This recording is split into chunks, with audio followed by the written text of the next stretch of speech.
काय मागचा पुढचा काही विचार करायचा नाही.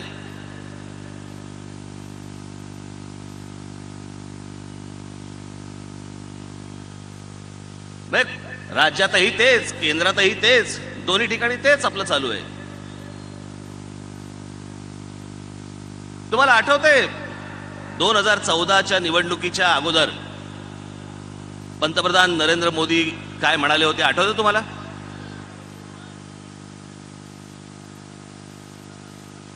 की या देशातल्या प्रत्येक नागरिकाच्या बँकेच्या खात्यात मी 15-15 लाख रुपये आणणार आहे.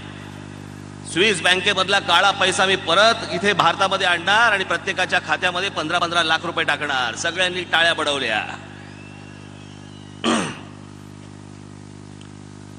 मध्यंतरी माझे एक मुंबईमधले एक पत्रकार मित्रांचा मला फोन आला. मला बोलले तुमच्याकडे वेळ आहे का? म्हटलं काय हो, काय कारण होतं? म्हणजे स्विस बँकेमध्ये एका अतिशय मोठ्या पदावरती काम करणारा आपला एक मराठी माणूस आहे. तो मुंबईमध्ये आलाय, त्याला तुम्हाला भेटायचंय. म्हटलं का? माझं तर खातं नाही. म्हटलं नाही. म्हणे त्यांनी तुमच्याबद्दल खूप ऐकलंय, तुमचे युट्यूब वरती भाषणं बिषणं ऐकली आहेत, तर त्याला तुम्हाला येऊन फक्त सदिच्छा भेट आहे. म्हटलं ये, उद्या घेऊन ये सकाळी. दुसऱ्या दिवशी सकाळी ते आले. बस आज बोलता बोलता बोलता बोलता विषय निघाले. तर म्हटलं काय हो? म्हटलं ते आमच्या पंतप्रधानांनी सांगितलं की ते स्विस बँकेमधनं काळा पैसा इथे आणणार भारतामध्ये आणि प्रत्येकाच्या खात्यामध्ये 15-15 लाख रुपये टाकणार. तर तो हसायला लागला. बोला छे हो, ते बोले इथे आम्ही स्विस बँक वगैरे ह्या ज्या गोष्टी आहेत, आम्ही धंदा करायला बसलोय, नावं द्यायला नाही बसलोय, पैसे परत करायला नाही बसलोय.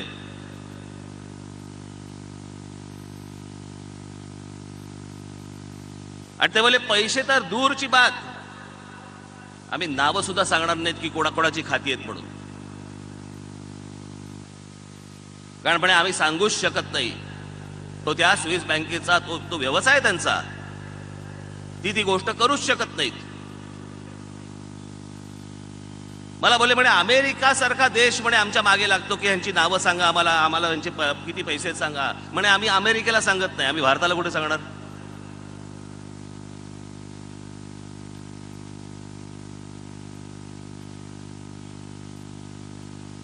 हे सगळं तुम्हाला सांगण्याचा उद्देश फक्त एवढा आहे, काय काय सांगतात निवडणुकीच्या तोंडावरती ज्याचा मूळ गोष्टींशी काहीही संबंध नसतो.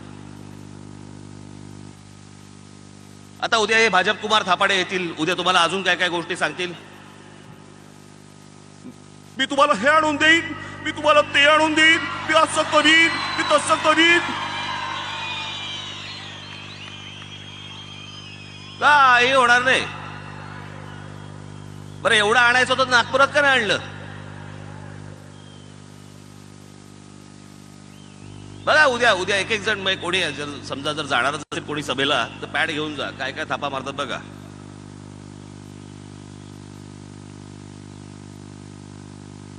इथे काय वाटेल ते सुरू आहे. आम्ही म्हणे मेट्रो आणू, आम्ही हे आणू, विमानतळ आणू. विमानतळ आहे की? विमान आणा ना. विमानं नाही उतरत आहेत.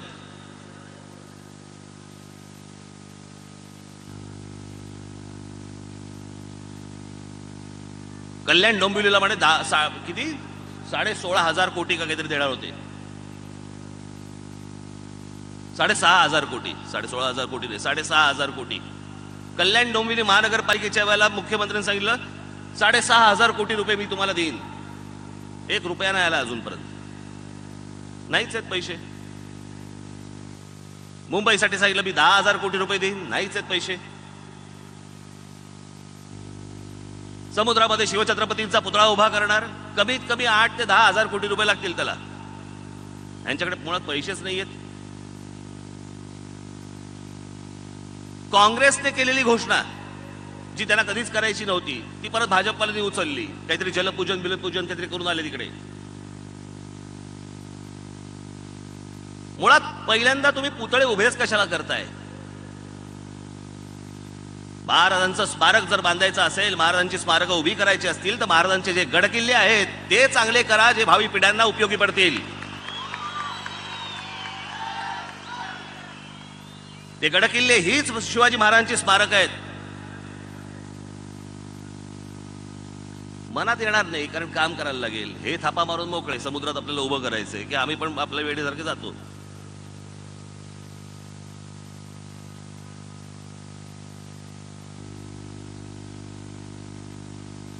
काल मला काही पत्रकारांनी काही गोष्ट सांगितली. एक शहर विकास नियमावली आणतायत म्हणून मी मुद्दाम नाशिककरांच्या समोर मी ही गोष्ट मुद्दामून सांगणार आहे. तयार होते आहे, तयार झालेली आहे, पण प्रकाशित झालेली नाही. शहर विकास नियमावली. पत्रकार बांधव कुठे गेले माझे? तिथे आत.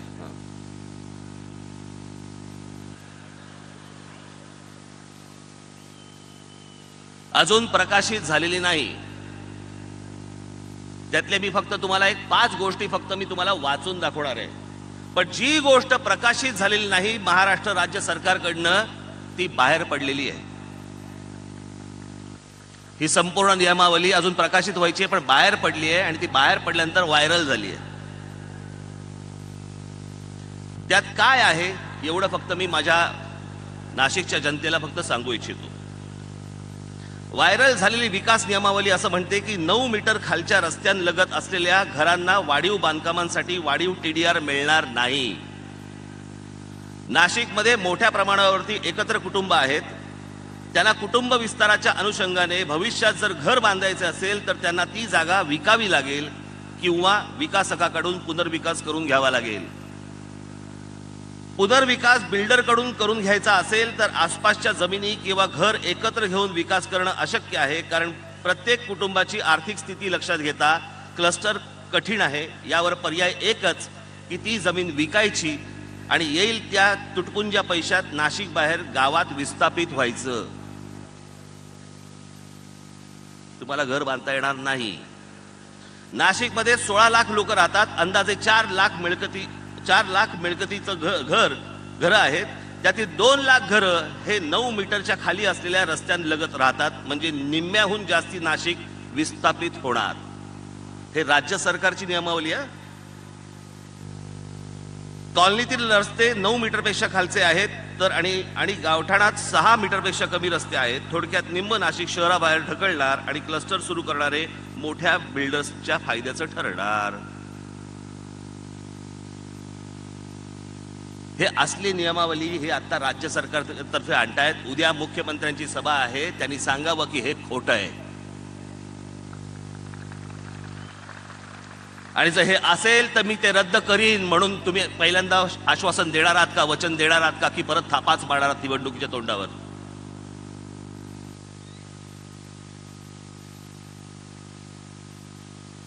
याला काही देणं घेणं नाही तुमच्याशी.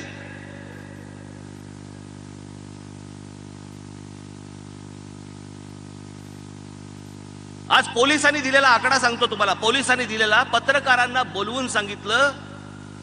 मी काल पुण्याला मी बोलताना चुकून 77 बोललो, तो आकडा आहे 88. या नाशिक शहरामध्ये आता निवडणुकीला भारतीय जनता पक्ष आणि थोडे बहुत शिवसेना यांच्याकडे जवळपास राजकीय गुन्हे नसलेले खरे गुन्हे असलेले 88 उमेदवार उभे केलेले आहेत. 88 गुंड उमेदवार उभे केलेले आहेत. 88. पोलिसांनी भीतीपोटी सांगितलं पत्रकारांना की आम्ही ही यादी तुम्हाला देतोय, प्रकाशित करा, लोकांना समजू देत हे कोणते उमेदवार आणतायत. हेच भाजप शिवसेनेचे पूर्वी काय राष्ट्रवादी काँग्रेस करत होती, हेच करत होती ना. राष्ट्रवादी काँग्रेस ह्याच गोष्टी करत होती. ती आज भारतीय जनता पक्ष त्याच गोष्टी करते. सत्तेचा माज, पैशाचा माज. 88 उमेदवार उभे करता तुम्ही असले, ज्यांच्यावरती अशा प्रकारच्या केसेस आहेत, गुंड प्रवृत्तीची लोक, अशा प्रकारच्या लोकांना तुम्ही उमेदवारी देता फक्त. आणि त्याच पोलिसांनी काळजीपोटी सांगितलं की उद्या जर यांच्या हातामध्ये ही गोष्ट जर गेली, नाशिक संपलं म्हणून समजा तुम्ही. पुन्हा खंडण्या, लुटमारे आणि या सगळ्या गोष्टी परत सगळ्या सुरू होणार, जे गेल्या 5 वर्षापूर्वी जे होतं प्रकरण.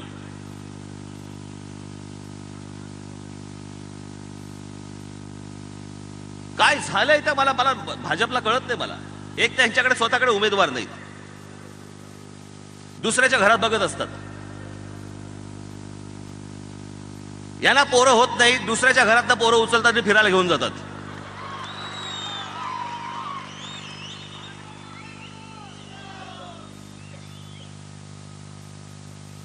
1952 साली जन्माला आलेला जनसंघ, त्याला आज पण महाराष्ट्रामध्ये आणि देशामध्ये उमेदवार सापडत नाही. जिल्हा परिषद आणि पंचायत समितीचे उमेदवार काढून बघा, सगळे राष्ट्रवादी काँग्रेस आणि काँग्रेसचे आहेत. कुठे यांच्याकडे उमेदवार?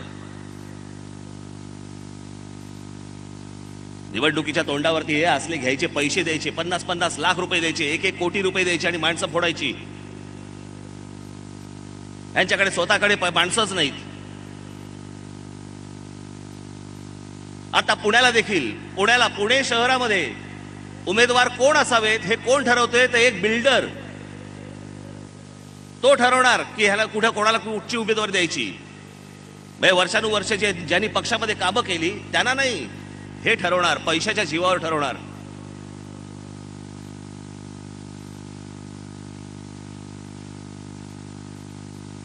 आज गेली 5 वर्ष नाशिक महानगरपालिका आपल्या हातामध्ये आहे. गेल्या 5 वर्षामध्ये नाशिक महानगरपालिकेवरती एकही भ्रष्टाचाराचा आरोप आजपर्यंत झालेला नाही. गेल्या 5 वर्षामध्ये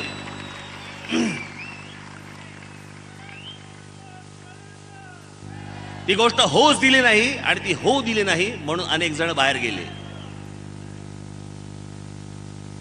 कारण ते करू दिलं नाही. मी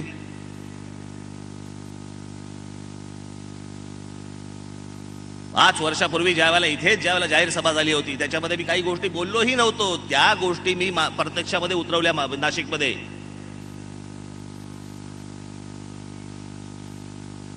आज हा जो संपूर्ण स्क्रीन तिथे लावलेला आहे, तुमच्यापैकी काही जणांनी अनेकांनी बघितलं पण असेल, अनुभवलं देखील असेल. पण 5 वर्षामध्ये साधारणपणे एक उजळता असं त्याचा एक आलेख, काय काय घडलं हे मला आज तुमच्या समोर इथे मांडायचंय. या महाराष्ट्रामधल्या कुठच्याही इतर राजकीय पक्षाची हिंमत नाही. गेले 25 वर्ष राज्य करतायत शहरांवरती, 25 वर्ष.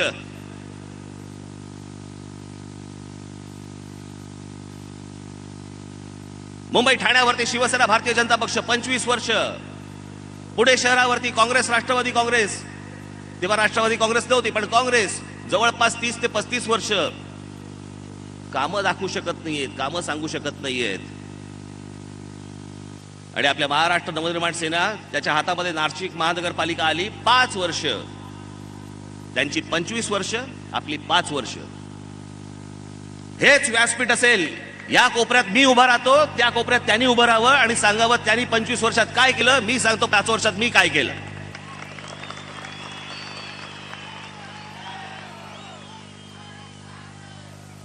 असंख्य अनेक कामं झाली नाशिकमध्ये. त्यातला अगदी थोडक्यात जे काही मला समोर तुमच्या ठेवता येईल, अगदी थोडक्यात, नाही तर खूपच वेळ जाईल त्याला. आणि म्हणून मी हे समोर तुमच्या आज आणलेलं आहे. त्याची पहिली आपण सुरुवात करूया रस्त्यांपासून. आता गंमत बघा, भाजपवाले सांगतात म्हणे पैसे आम्ही दिले. तुम्ही या सगळ्या रस्त्यांची टेंडर्स निघालेत 2013ला.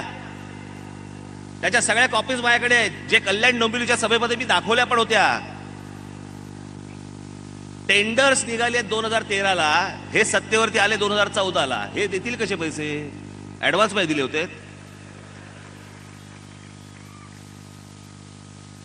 आणि दुसरी गोष्ट म्हणजे, त्यावेळेला कुंभमेळा असतो किंवा कुठची गोष्ट असते, त्यावेळेला केंद्र सरकार, राज्य सरकारकडनं पैसे येतात. तुम्ही दिल्याचा तुम्ही उपकार नाही केलेत, पण काम महानगरपालिका करत असते. संपूर्ण काम हे महानगरपालिका करत असते, केंद्र सरकार आणि राज्य सरकार करत नसतं. आणि म्हणूनच अमेरिकेमध्ये आमच्या महापौरांचा सत्कार झाला, मुख्यमंत्र्यांचा नाही झाला, की कुंभमेळा यशस्वी करून दिला म्हणून. त्याच्यातही गंमत बघा.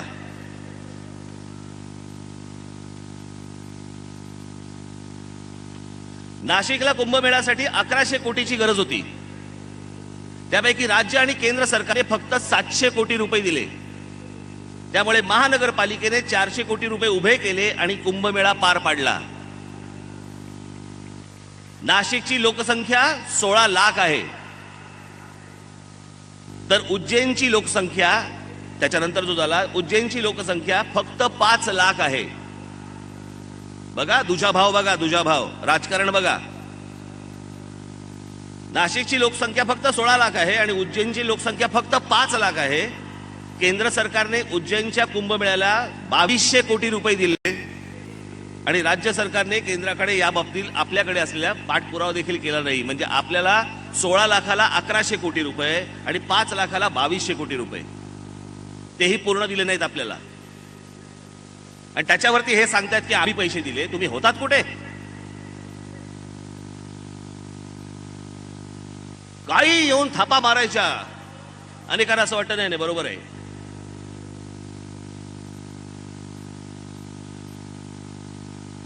मी कल्याण डोंबिवलीच्या त्या संपूर्ण सभेमध्ये मी त्याचे पुरावे पण दिले होते. मी खरं तर आज मांडणार होतो, पण ते खूप वेळ लागला असता त्या सगळ्या गोष्टी सगळ्या मांडत आणि म्हणून मी थोडक्यात आपल्या समोर मांडलेत. मध्यंतरी माझे त्या बोटॅनिकल गार्डनच्या इथे मला आपले नाशिकमधले माझे पत्रकार बांधव मला भेटले. आम्ही सहज गप्पा मारत बसलो होतो.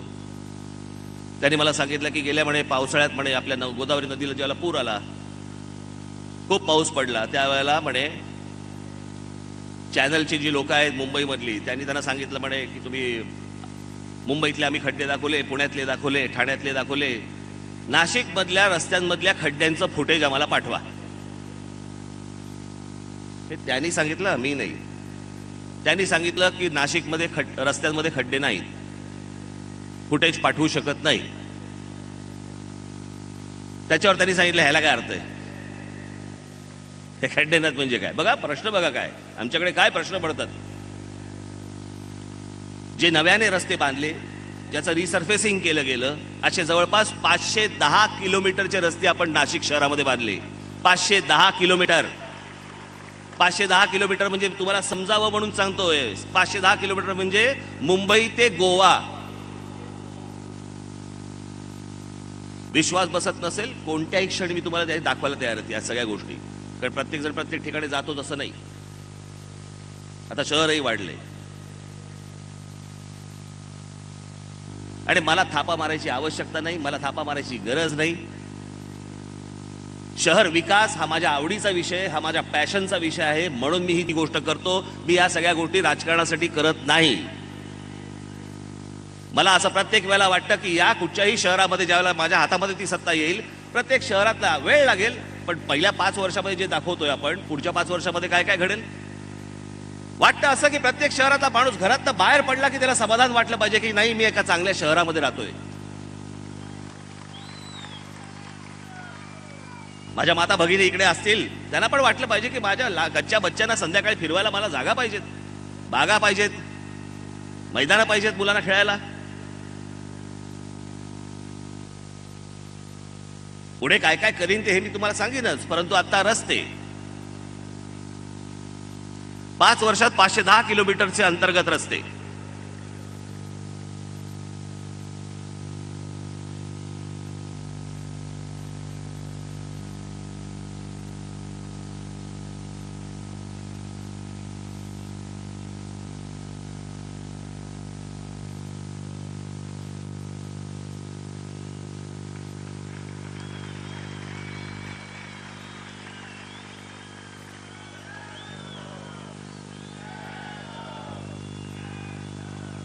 गोदावरीवरचे ब्रिजेस, त्याच्याकडचा तो काठ,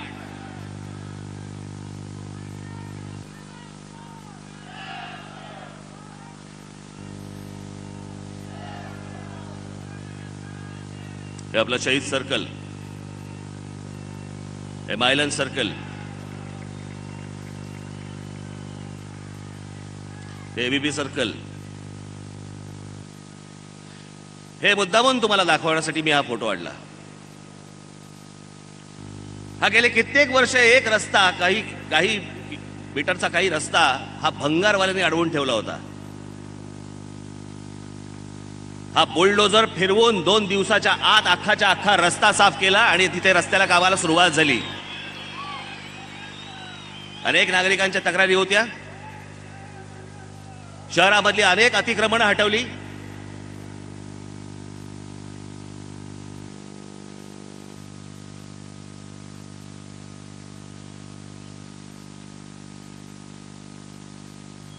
हे सगळं भंगारात काढलं आपण. त्यांचं जे होतं ते पाणी. मोकळे धरण. आज नाशिक शहराला आपल्या गंगापूर धरणामधनं पाणी येतं, पण ते पुढे पुरणार नाही. जशी जशी नाशिकची लोकसंख्या वाढत जाणार तसे ते पुरणार नाही. म्हणून आपण मोकळे धरणामधनं केंद्र सरकारकडनं आपण मदत मागितली. त्याने ती त्यावेळेला केली. ह्या सरकारच्या आधीचं बोलतोय मी.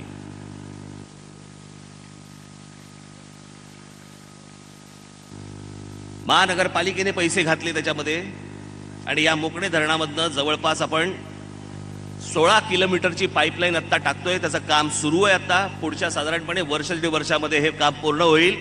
पुढची 40 वर्ष नाशिक शहराला पाण्याचा प्रश्न कधीही उभा राहणार नाही. 24 तास पाणी नाशिक शहराला मिळणार. 24 तास. हे मी तुम्हाला 2-5 वर्षाचं सांगत नाही, 40 वर्षाचं सांगतोय. 40 वर्षाचं हे पाईपलाईनचं काम सुरू आहे. आता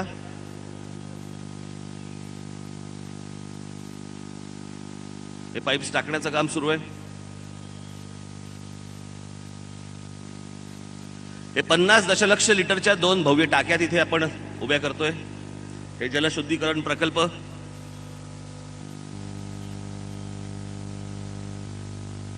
$20 लाख लिटरच्या जवळपास नाशिकमध्ये आपण 17 टाक्या उभ्या केल्या. 20 लाख लिटरच्या.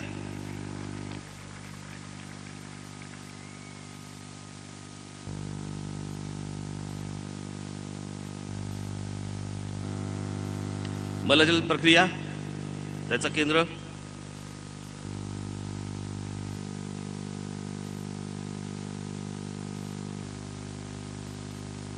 लॅब टेस्टिंग तिथे. बायोगॅस प्रकल्प. घनकचरा व्यवस्थापन. पटकन कळत नाही आपल्याला. आपल्या कानात बसलेला असतो डम्पिंग ग्राउंड. आज सर्व शहरांमध्ये डम्पिंग ग्राउंड आहेत. मुंबईला जा, काही होत नाही तिथे. लोकांना त्रास, श्वसनाचे त्रास, धूर येत असतो. इथे जा तुम्ही, इथेही त्याच प्रकारचं होतं. पण हेच आपण डम्पिंग ग्राउंड, हे घनकचरा व्यवस्थापन. आज तिथे जवळपास आपण 200 घंटा गाड्या घेतल्या जिथे कचरा उचलतात. 200. आणि ज्या शहरामध्ये फिरत असतात त्याचं जीपीएस ट्रॅकिंग जे कुठेच होत नाही. जीपीएस ट्रॅकिंग त्याच्यामधनं 200 घंटा गाड्या तिथे मोजलं जातं. कुठे हे जातायत, कुठे हे कचरा उचलतायत की नाही उचलतायत. आणि ह्याचं हे संपूर्ण मॉनिटरिंग महानगरपालिकेमध्ये होतं. हे तुम्हाला लाल लाल जे सगळ्या गोष्टी दिसत आहेत ह्या सगळ्या घंटा गाड्या आहेत. की ते तिथे जातायत की नाही, ते कचरा उचलतायत की नाही, ते परत आणतायत की नाही, काय आणतायत नक्की. असली व्यवस्था दुसऱ्या कुठच्याही शहरात नाही.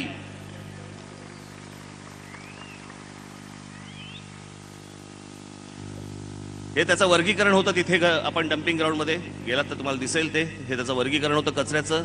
त्याचं खत प्रकल्पामध्ये आपण रूपांतर केलं. तिथे आज खत निर्माण होतं त्या कचऱ्यामधनं.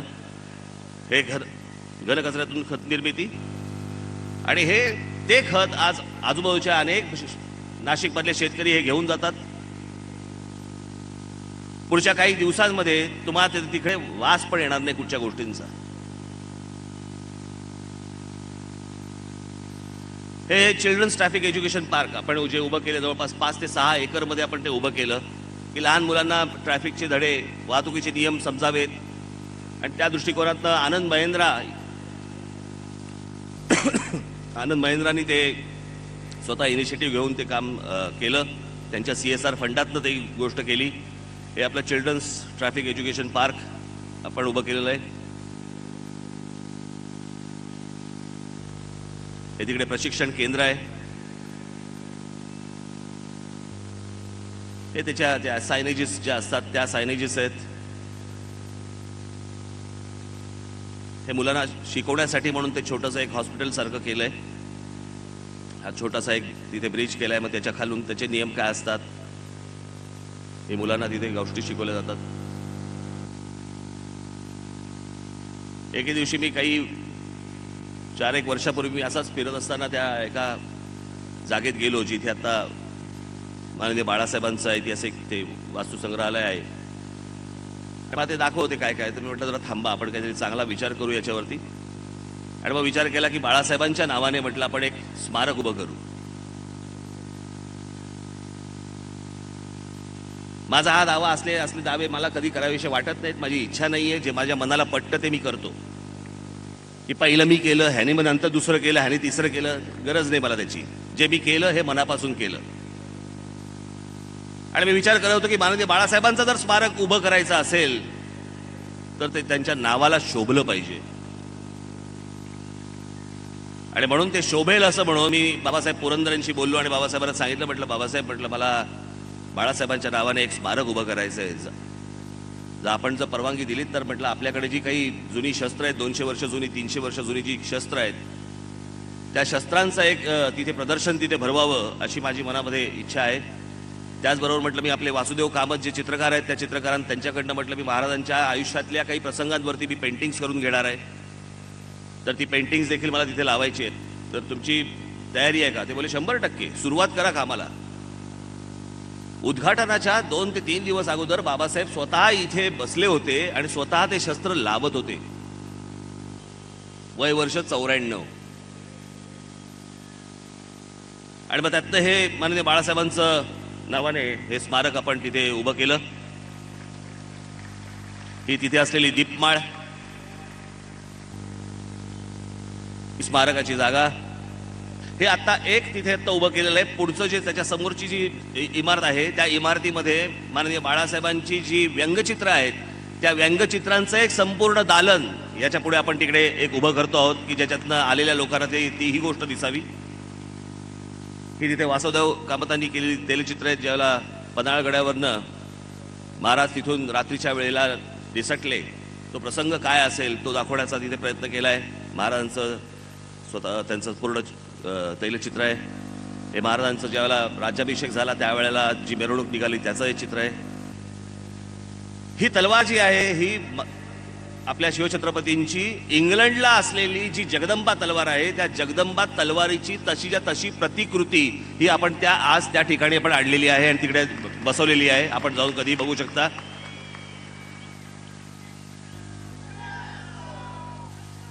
ही ती सर्व शस्त्र त्याप्रमाणे लावलेली आहेत.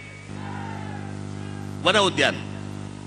आता हे जे शस्त्र संग्रहालय झालं हे जीवीके म्हणजे ज्यांनी मुंबईचा विमानतळ बांधलाय ती जी जीवीके कंपनी आहे त्यांचा नाशिकशी काही संबंध नाही. त्या जीवीके कंपनीने त्यांच्याशी मी ज्यावेळेला बोललो की म्हटलं बाळासाहेबांचं असं असं स्मारक करायचंय, तुम्ही CSR मधनं हे उभं कराल का? ते बोलले करणार. केलं. हे त्यांनी पैसे दिले. वन उद्यान, बोटॅनिकल गार्डन, हे मी ज्यावेळेला मला एक 12 वर्षापूर्वीची गोष्ट असेल, 12 किंवा 10 वर्षापूर्वीची गोष्ट असेल, त्यावेळेला इथे एक कमिशनर होत्या विनीता सिंगल नावाच्या. मी त्यांच्याशी बोललो.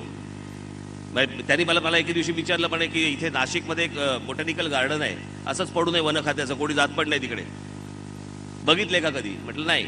आम्ही सकाळी एकदा बघायला गेलो. तेव्हापासून माझ्या डोक्यात ते चक्र सुरू होतं की ह्याचं काहीतरी करता येईल.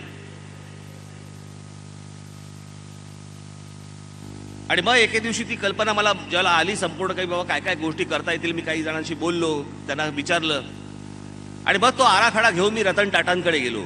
रतन टाटा साहेबांना तो सगळा आराखडा दाखवला आणि त्यांनी मला सांगितलं की डन, सुरुवात करा.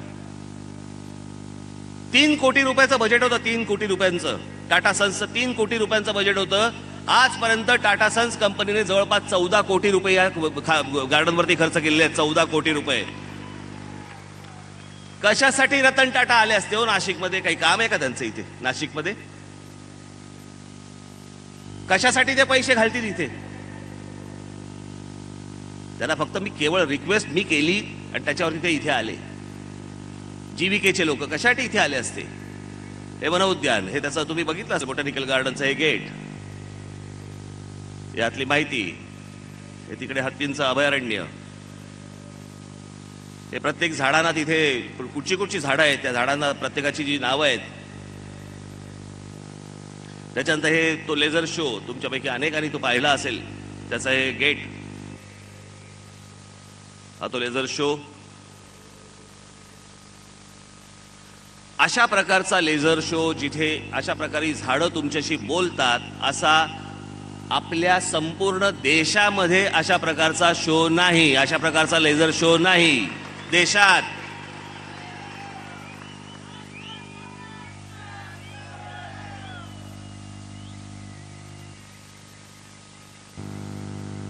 गोदा पार्क,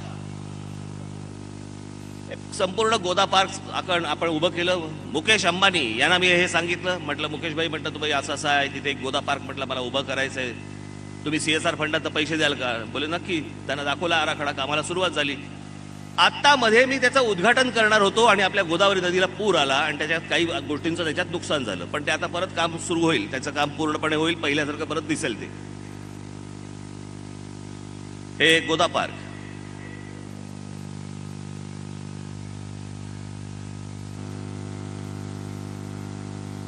शहर सुशोभीकरण, हा आपला जो संपूर्ण नाशिक मधला जो आपला फ्लायओव्हर आहे, हा बांधलाय L&T नावाच्या कंपनीने. मी बरेचदा तिकडून जात असताना, त्या फ्लायओव्हरच्या खाली जात असताना, कोणाच्या हातगाड्या लागल्या आहेत, कोणाचं काय लागलंय बघत होतो. म्हटलं हे वाट लागणार याची, म्हटलं इथे खाली. मग मी L&Tचे जे नाईक आहेत, त्या नायकांना भेटलो आणि नायकांना सांगितलं, म्हटलं नाईक साहेब, म्हटलं असं आहे, तो फ्लायओव्हर तुम्हीच बांधलाय, त्याच्या खालची जी जागा आहे ती उत्तम जर समजा तुम्ही केली, तिथे जर चांगलं गार्डन केलं, लोकांना काही बघता येईल, फिरता येईल, तिकडे जाता येईल, तर हे तुम्हाला शक्य आहे का करणं? बोले केलं. आणि L&Tने कामाला सुरुवात केली. त्यांचं तर खरं काहीच काम नाही, फ्लायओव्हर बांधून खरं तर निघून झालं पाहिजे होतं तरी, पण ते नाशिकसाठी म्हणून मी त्यांना इथे आणलं आणि आज त्या फ्लायओव्हरच्या खाली हे सगळं अख्खं गार्डन उभं राहत आहे. ही सर्कल्स सगळी आपली.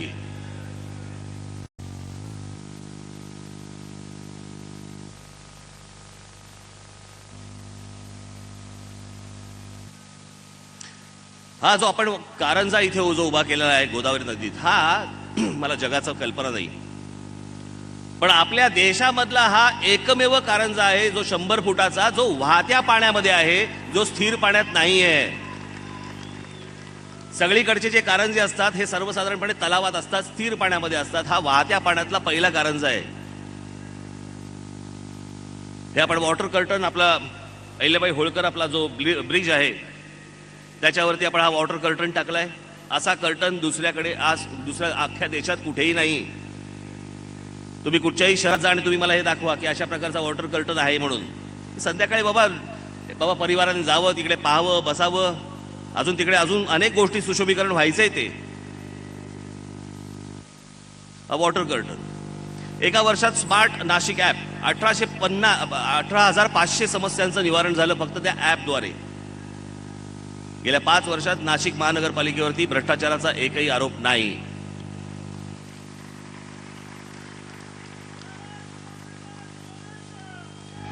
हे फक्त पहिल्या 5 वर्षातल्या ह्या सगळ्या गोष्टी आहेत, फक्त 5 वर्षातल्या. हे जे आज पैसे फेकतायत हे भाजपवाले आणि इतर सगळे लोक, या दत्तद्रष्टांच्या हातात जर हे शहर द्यायचं असेल, परत सत्यानाश झाला म्हणून समजायचा या शहराचा.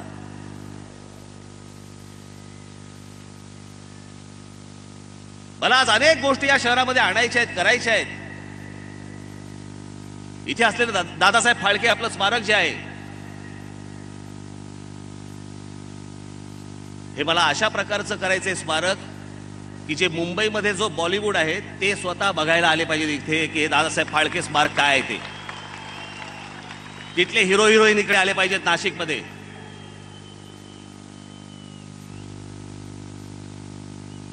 करण्यासारख्या अनेक गोष्टी आहेत ज्या मी करू शकतो, ज्या मी इथे आणू शकतो या शहरामध्ये, नाशिकमध्येच कशाला, प्रत्येक शहरात आणू शकतो, प्रत्येक शहर सुंदर करू शकतो.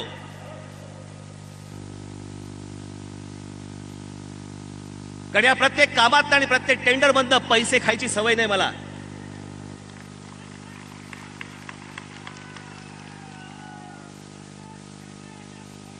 ही आपली चांगली शहरं, टुमदार शहरं ही फुकट जाऊ नयेत, वाया जाऊ नयेत, ही चांगली उभी राहावीत. तुमच्या कुटुंबाला काहीतरी संध्याकाळी बाहेर पडल्यावर काही बघता यावं, चांगलं बघता यावं. तुमच्याकडे उद्या कोणी पाहुणा आला, याच्या अगोदर काय दाखवतात, कुठे घेऊन जायचं.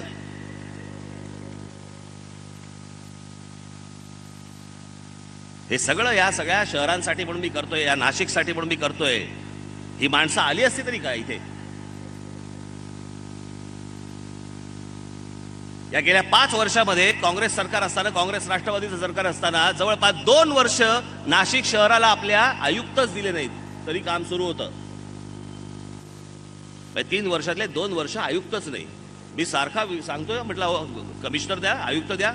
हा चाललंय, देतोय, करतोय.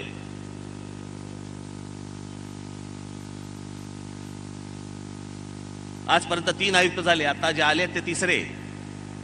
यातल्या कुठच्याही आयुक्ताला जाऊन विचारायचं, कुठच्याही, की राज ठाकरेंनी आतापर्यंत टेंडर कोणाला द्यायचं सांगितलंय का, याला काम द्या म्हणून सांगितलंय का, कुठची गोष्ट करण्यासाठी यातला टक्का बाजूला काढा म्हणून सांगितलंय का. कोणीही जाऊन विचारायचं. यासाठी मी आलोच नाही इथे नाशिकमध्ये. निवडणुकीसाठी पैसे लागतात का? हो लागतात. पक्ष उभा करायला पैसे लागतात का? हो पैसे लागतात. पण लोकांना ओरबाडून पैसे लागत नाहीत.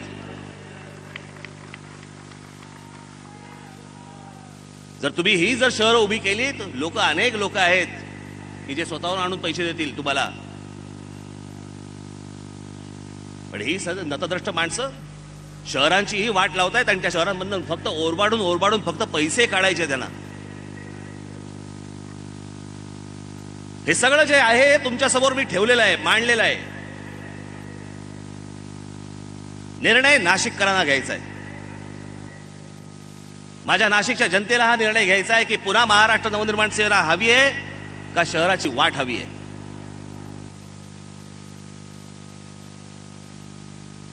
पुन्हा या भ्रष्टाचारी गुंडांच्या हातामध्ये हे शहर द्यायचंय का परत या शहरामध्ये अनेक प्रगतीच्या अनेक संकल्पना उभ्या करायच्या आहेत. हे तुमच्या हातामध्ये आहे.